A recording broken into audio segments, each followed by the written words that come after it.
পুরোটা আসছে না। এই ঠিক আছে, আমি দেখছি, দাঁড়া। হ্যাঁ, এইবার এসছে। দূরের থেকে তুললে পুরোটা।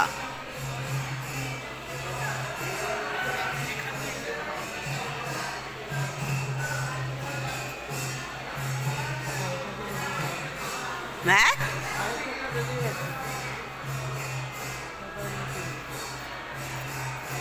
ফেসবুকে সব ছেড়ে দিয়ে কে? তাহলে আমাদের বাড়িতেও দেখতে পাবে। হ্যাঁ, এসব নেই।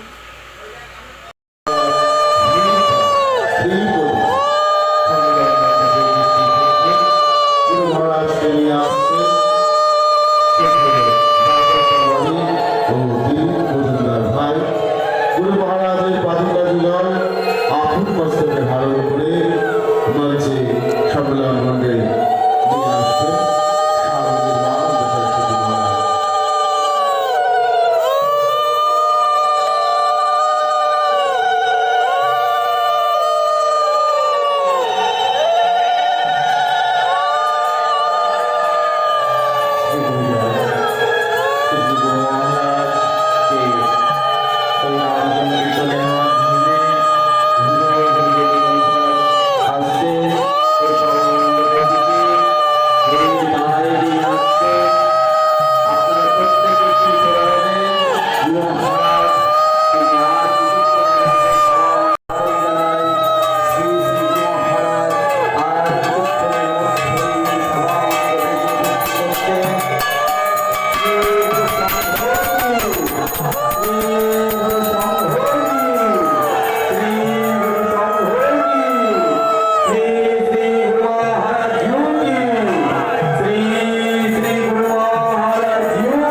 पुंडलिकाक्ष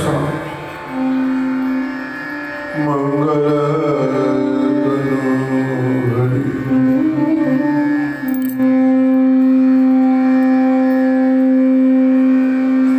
आमीजे तो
রাজনীতি বিষয়ে ক্ষতি করতে পারবে না, ধর্মনীতি বিষয়ে ধর্মের হানি করতে পারবে না।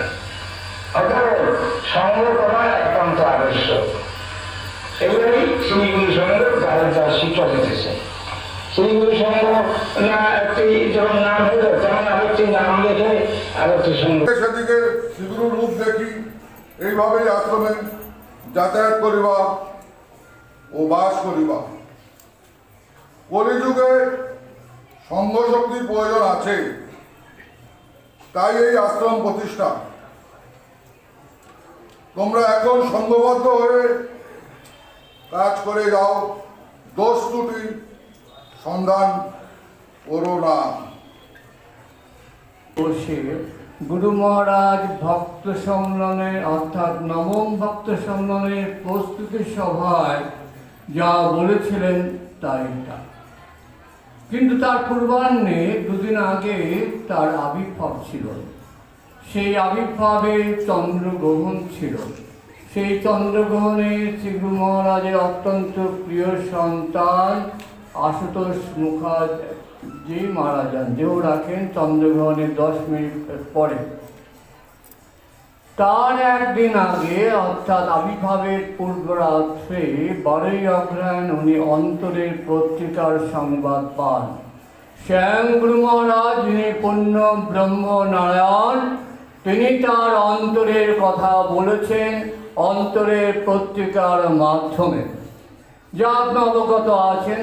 কালকেও কিছু পাঠ করা হয়েছিল এবং নবম ভক্ত সম্মেলনের অন্তরের পত্রিকার সংবাদ আপনার পরিবেশিত হয়েছিল, যা ভাতৃসংঘ হয়েছে, মাতৃসংঘ হয়েছে, নিয়মাবলী ইত্যাদি ইত্যাদি।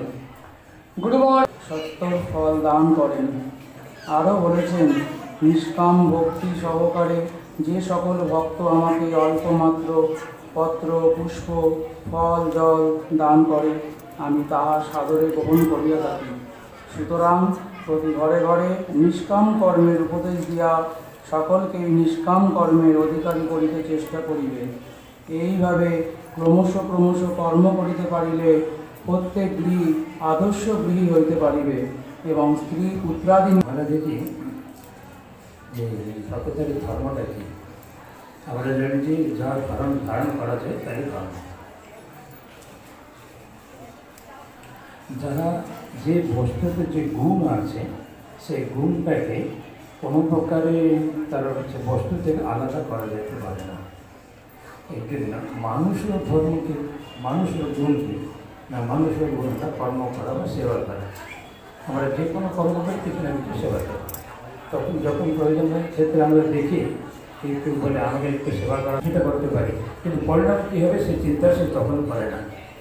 এখানে দেখা যাচ্ছে কিন্তু একটু একটু সময়ের জন্য যে জনচিত্তে ধর্মসভা এবং নির্মল আনন্দের সঞ্চার করিতে উদ্যোগী হয়। সেই সমস্ত অনুষ্ঠানের সাফল্যের প্রতি আমার চিত্ত সহানুভূতি সম্পন্ন এবং দৃষ্টি সচেতন। তোমরা যে সংঘ তরুর ছায়াতলে আশ্রয় নিয়ে শান্তিতে ও নির্বিঘ্নে মানুষের স্বার্থ করিবার জন্য প্রয়াসী, সেই সঙ্গের ভিত্তি সত্য সেবা নীতি ধর্মের আদর্শের উপরে। কেবল তিনি একজন ব্যক্তি নন, তিনি একটি শাশ্বত ধারণা, তিনি একটি শুদ্ধ পথ। সেই পথে চলার জন্য শ্রীগুরু সঙ্গের নিয়ম ও শৃঙ্খলা আমাদের অবশ্য পালনীয় কর্তব্য। মনুস্মৃতিতে আমাদের স্মরণ করিয়ে দেয় যে আচরণ থেকেই ধর্মের জন্ম। এই আচরণ হল নিয়ম ও শৃঙ্খলার মূল ভিত্তি। নিয়ম মানা মানে দাসত্ব নয়, নিয়ম মানা মানে আত্মসংযমের শিক্ষা। শৃঙ্খলা বাহ্যিক কঠোরতা নয়, তা অন্তরের শুদ্ধতা। এটা আমাদের উপলব্ধি করার প্রয়োজন আছে। আমরা অনেক তিনি বলছেন যে দেখুন, পোশাক গ্রহণ করা আমাদের অত্যন্ত উচিত, পোশাক প্রত্যহ গ্রহণ করা উচিত। পোশাকে আমাদের দুর্ভোগ কাটে। পোশাকের যদি ব্যাখ্যা করেন, বৃহৎ ব্যাখ্যা, সেদিকে আমি যাব না। পোশাক শব্দের একটি সর্ব অভীষ্ট পূরণ হইবে। আশ্রমের সেবায় তোমাদের তোমাদের সর্বস্ব সব আশ্রম থাকিবে, আশ্রমের হইয়া সব কাজ করিবে, ইহার মাধ্যমে নাম করিবে, কীর্তন করিবে, আনন্দ করিবে, উৎসব করিবে। আমার দেহ আজ আছে তো কাল নাই। ভগবান বুদ্ধ, যেমন গুরু নানক, ঠাকুর রামকৃষ্ণ, সাধক বামাকাপা, বিবেকানন্দ, নিগমানন্দ সরস্বতী, চৈতন্য মহাপ্রভু এবং শ্রীগুরু সংঘের প্রতিষ্ঠাতা পরিব্রাজকাচার্য বড় শ্রী শ্রীমদ দুর্গাবসর পরমহংসদেব, এরা আরো অনেক উপস্থিত ক্রমশ এই গুরুতর দিন আসিতেছে। এই গুরুতর বিপদের মধ্যে যদি কেউ নিরাপদে থাকিতে ইচ্ছা করো, তবে এখনো সতর্ক হও, অন্যথায়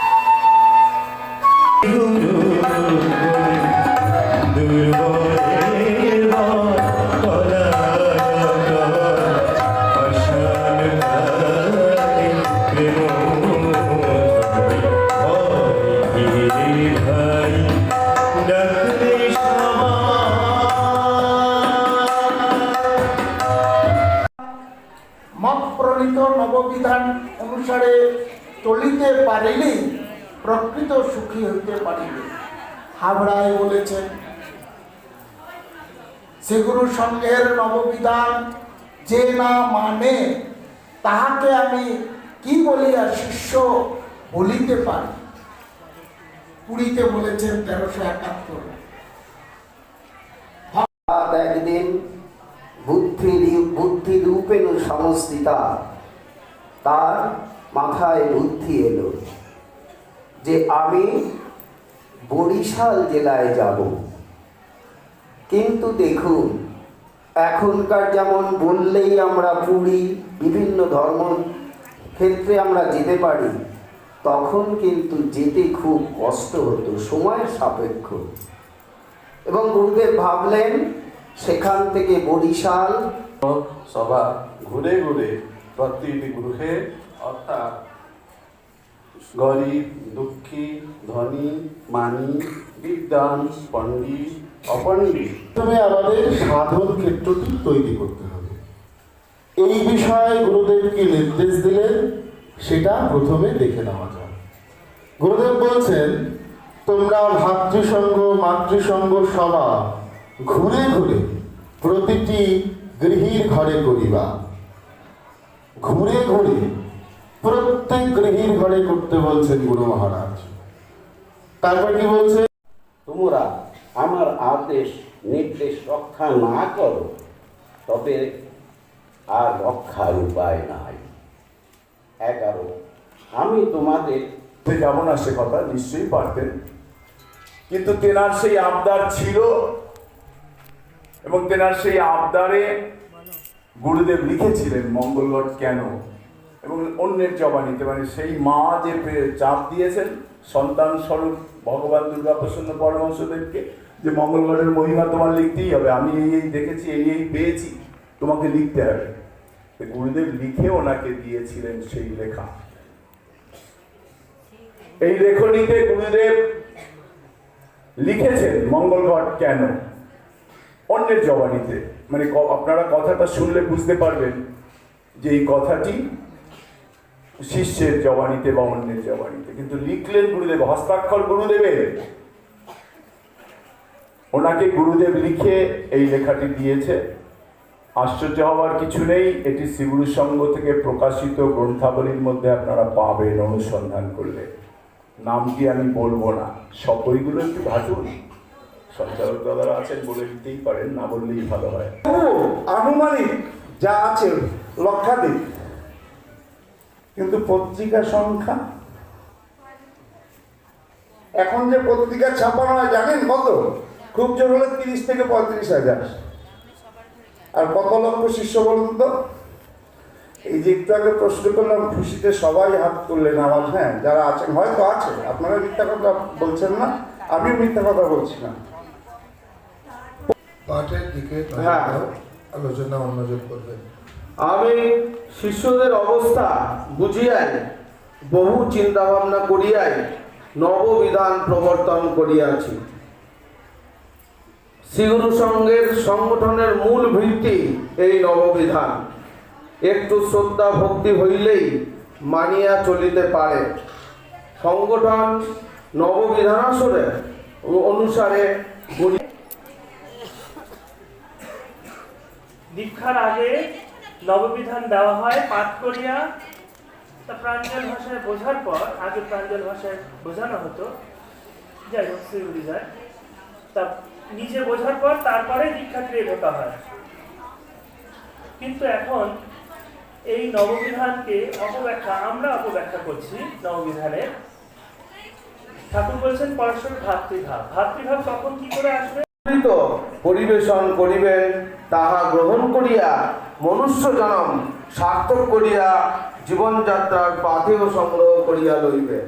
অদ্য এবং আগামীকালের সভার কাজ যাহাতে সুষ্ঠুভাবে চলে তৎপ্রতি বিশেষ লক্ষ্য রাখিবে, একটু গোলমাল যেন না হয়। মানুষের ভিতর 3টি দল আছে, এক দল দেবতা, দ্বিতীয় দল অসুর, আর তৃতীয় দল রাক্ষস। সত্য, সরলতা, শ্রদ্ধা, ভোগ, মোহ, মদ, মাৎসর্য, নাম যশের আকাঙ্ক্ষা, প্রভুত্ব লিপ্সা প্রভৃতি রজগুণী অসুর।